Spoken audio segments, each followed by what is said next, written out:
കിച്ചണിലേക്ക് സ്വാഗതം. ഇന്ന് നമ്മൾ തയ്യാറാക്കാൻ പോകുന്നത് ഒരു ബിസ്ക്കറ്റ് പുഡിംഗ് ആണ്.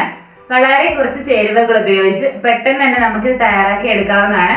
കുട്ടികൾക്കൊക്കെ വളരെയധികം ഇത് ഇഷ്ടപ്പെടും. അപ്പോൾ വീഡിയോ കാണുന്നതിന് മുമ്പേ നിങ്ങൾ എൻ്റെ ചാനൽ സബ്സ്ക്രൈബ് ചെയ്തിട്ടില്ലെങ്കിൽ ദയവായി ഒന്ന് സബ്സ്ക്രൈബ് ചെയ്യണം. നോട്ടിഫിക്കേഷൻസ് ഒക്കെ ലഭിക്കാൻ ബെല്ലൈക്കണും ക്ലിക്ക് ചെയ്യണം. വീഡിയോ ഇഷ്ടപ്പെടുവാണെങ്കിൽ ഫ്രണ്ട്സിനൊക്കെ ഒന്ന് ഷെയർ ചെയ്ത് കൊടുക്കണം. അപ്പോൾ നമുക്കിനി പുഡിംഗ് തയ്യാറാക്കുന്നത് എങ്ങനെയാണെന്ന് കാണാം.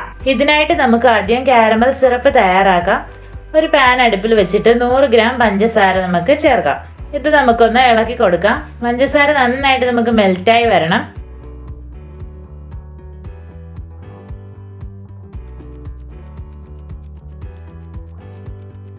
ഇനി ഇതുപോലെ ലൈറ്റ് ബ്രൗൺ കളറിലേക്ക് വരുമ്പോൾ നമുക്ക് ഫ്ലെയിം ഓഫ് ആക്കാം.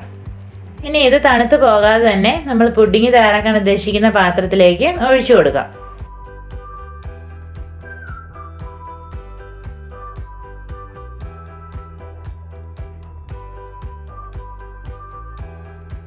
ഇനി ഒന്ന് ഇതുപോലെ സ്പ്രെഡ് ചെയ്ത് കൊടുക്കണം.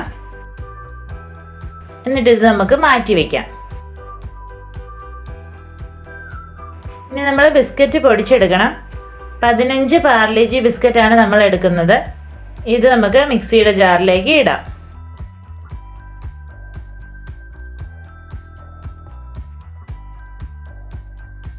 ഇനി നമ്മൾ ഇതിലേക്ക് 50 ഗ്രാം പഞ്ചസാര കൂടി ചേർക്കണം. പിന്നെ 4 ഏലക്ക വേണം. ഇനി ഇത് നന്നായിട്ട് നമുക്ക് എല്ലാം കൂടി പൊടിച്ചെടുക്കാം. ഇത് നല്ലപോലെ നമ്മൾ പൊടിച്ച് കൊണ്ടുവന്നിട്ടുണ്ട്. ഇനി ഇത് നമുക്ക് മാറ്റി വയ്ക്കാം. ഇനി ഒരു ബൗളിലേക്ക് 2 മുട്ട ആദ്യം പൊട്ടിച്ചൊഴിക്കണം. എന്നിട്ട് നന്നായിട്ടൊന്ന് നമുക്ക് അടിച്ചെടുക്കാം.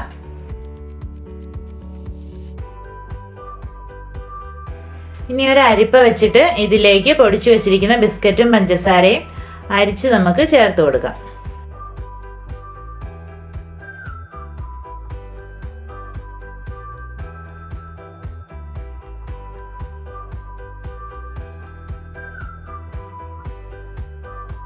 ഇത് നമുക്ക് നന്നായിട്ടൊന്ന് മിക്സ് ചെയ്യാം.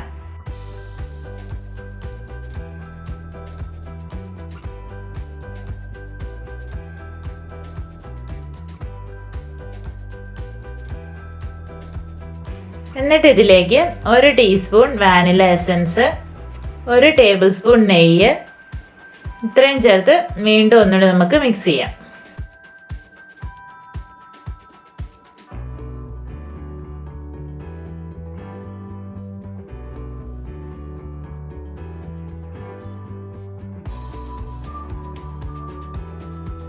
ഇനി നമ്മളിതിൽ ചേർക്കുന്നത് തിളപ്പിച്ച പാലാണ്.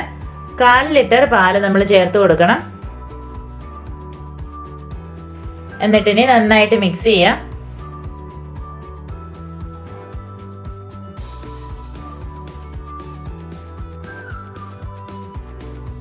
നന്നായിട്ട് മിക്സ് ചെയ്തിട്ട് കാരമൽ സിറപ്പ് ഒഴിച്ച് നമ്മൾ റെഡിയാക്കി വെച്ചിരിക്കുന്ന പാത്രത്തിലേക്ക് ഇതും കൂടി ഒഴിച്ചു കൊടുക്കാം.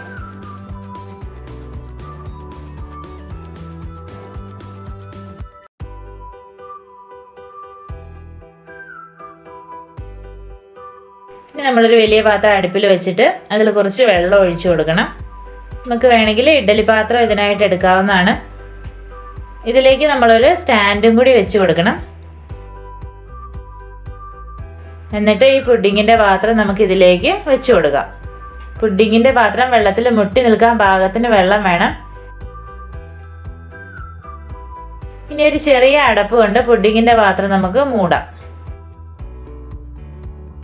എന്നിട്ട് വേറൊരു അടപ്പ് കൊണ്ട് വലിയ പാത്രവും കൂടി നമുക്ക് മൂടി വെച്ച് വേവിക്കാം. ഇത് നമ്മൾ മീഡിയം ഫ്ലെയിമിൽ 3/4 മണിക്കൂർ വേവിക്കാൻ വെക്കണം. ഇപ്പോൾ ഏകദേശം 3/4 മണിക്കൂർ കഴിഞ്ഞിട്ടുണ്ട്. പുഡിങ് നമുക്ക് നന്നായിട്ട് വെന്ത് കിട്ടിയിട്ടുണ്ട്. ഇനി ഫ്ലെയിം ഓഫ് ആക്കിയിട്ട് ഇത് തണുക്കാൻ വേണ്ടി കുറച്ച് സമയം നമുക്ക് മാറ്റി വയ്ക്കാം. ഇപ്പോൾ നമ്മുടെ പുഡിങ് തണുത്ത് റെഡിയായി വന്നിട്ടുണ്ട്. ഇനി ഇതിൻ്റെ സൈഡൊക്കെ ഒന്ന് നമുക്ക് കത്തി കൊണ്ട് വിടിയിപ്പിച്ചെടുക്കണം.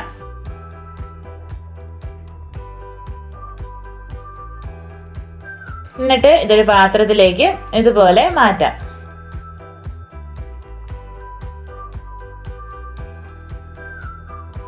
ഇപ്പം നമ്മുടെ ടേസ്റ്റി ബിസ്ക്കറ്റ് പുഡിംഗ് റെഡി ആയിട്ടുണ്ട്. വീട്ടിലുള്ള ചേരുവകൾ കൊണ്ട് പെട്ടെന്ന് നമുക്ക് റെഡിയാക്കി എടുക്കാൻ പറ്റുന്ന പുഡിംഗ് ആണ്.